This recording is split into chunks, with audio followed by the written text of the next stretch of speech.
Hello दोस्तों, आज हम फिर आ गए न्यू कहानी के साथ दिलचस्प कहानियों की दुनिया में।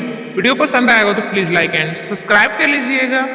यह कहानी भगवान राम और शबरी की कथा है।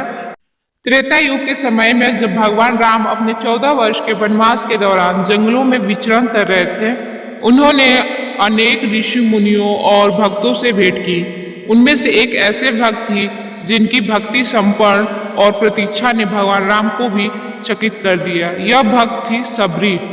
सबरी एक भिलनी थी जो जंगल में एक साधारण जीवन जीती थी। एक बचपन से ही धार्मिक प्रवृत्ति की थी। उनके पिता ने उनका विवाह तय किया, लेकिन सबरी ने देखा कि उनके विवाह के लिए सैकड़ों पशुओं की बलि दी जा रही है। यह देख उनके मन को अत्यंत पीड़ा हुई। सबरी ने उस रात अपने घर से भागने का निर्णय लिया। वह जंगल में जाकर ऋषि मुनियों के आश्रम के पास रहने लगी। कई ऋषियों ने उन्हें उनकी नीची जाति का अपनाने से मना कर दिया, लेकिन मतंग ऋषि, जो दंडकारण्य के महान तपस्वी थे, ने सबरी को शरण दी। मतंग ऋषि ने सबरी को न केवल शिक्षा दी, बल्कि उन्हें यह भी बताया कि भगवान विष्णु त्रेता युग में श्री राम के रूप में अवतार लेंगे और वनवास के दौरान उनके आश्रम में आएंगे। यह भविष्यवाणी सुनकर सबरी का जीवन भगवान राम के स्वागत की प्रतीक्षा में समर्पित हो गया। सबरी ने अपना दिन भगवान राम के लिए आश्रम को सजाने, जंगल के रास्तों को साफ करने और उनके सेवा के लिए खुद को तैयार करने में बिताना शुरू कर दिया।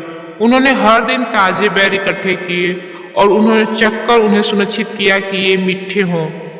एक दिन जब भगवान राम और लक्ष्मण सीता की खोज में दंडकारण्य पहुंचे तो उन्हें सबरी का आश्रम दिखाई दिया। आश्रम में प्रवेश करते ही सबरी ने देखा कि उनके आराध्य भगवान राम स्वयं आए हैं। सबरी ने उनकी चरण धूलि को प्रणाम किया और उन्हें बैठने के लिए स्थान दिया। उनके लिए ताजे बेर लेकर आई, जिन्होंने उन्हें खुद चखा था। राम ने सबरी के चखे हुए बेर संघर्ष स्वीकार किए। लक्ष्मण ने जब यह देखा कि ये बेर पहले सबरी ने चखे थे तो उन्हें संकोच हुआ, लेकिन राम ने कहा, लक्ष्मण, यह सिर्फ बेर नहीं है, यह सबरी के प्रेम और भक्ति का प्रतीक है। इनके स्वाद में जो मिठास है वो पूरे ब्रह्मांड में कहीं नहीं मिलेंगे। सबरी ने भगवान राम से कहा, हे प्रभु, मैं अज्ञानी और तुच्छ हूँ, मुझे बताइए कि मैं आपको कैसे प्रसन्न कर सकती हूँ। तब भगवान राम ने उन्हें नवधा भक्ति का उपदेश दिया। उन्होंने कहा कि भगवान तक पहुँचने के 9 मार्ग हैं। फर्स्ट, संतों के संग रहना। सेकेंड, भगवान की कथाएं सुनना। थर्ड, भगवान का नाम स्मरण करना। फोर्थ, भगवान की सेवा करना। फिफ्थ, भगवान के प्रति अचल विश्वास रखना। सिक्स्थ, भगवान के गुणों को गान करना। सेवेंथ, भगवान के नाम का जाप करना। 8, सरलता और विनम्रता से जीवन जीना। 9, अपना सब कुछ भगवान को समर्पण कर देना। भगवान राम ने सबरी को यह भी बताया कि उनके जीवन का उद्देश्य पूर्ण हो गया। उन्होंने उन्हें आशीर्वाद दिया और कहा, अब तुम अपने गुरु मतंग ऋषि के पास जा सकते हो।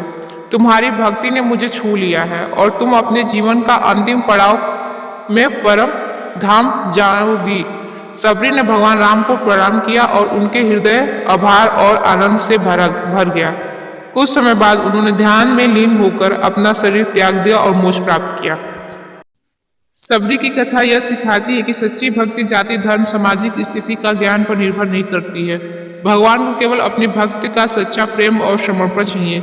सबरी का जीवन हमें यह प्रेरणा देती है कि हमें अपने कार्य और भक्ति में ईमानदारी रखें। भगवान के प्रति समर्पण हमें उनके निकट ले जाता है, चाहे हम किसी भी परिस्थिति में क्यों न हो। इस कहानी से भगवान राम का सहज और करुणामय स्वभाव भी दिखाई देते हैं, जो हमें यह समझता है कि ईश्वर हर भक्त के लिए समान है।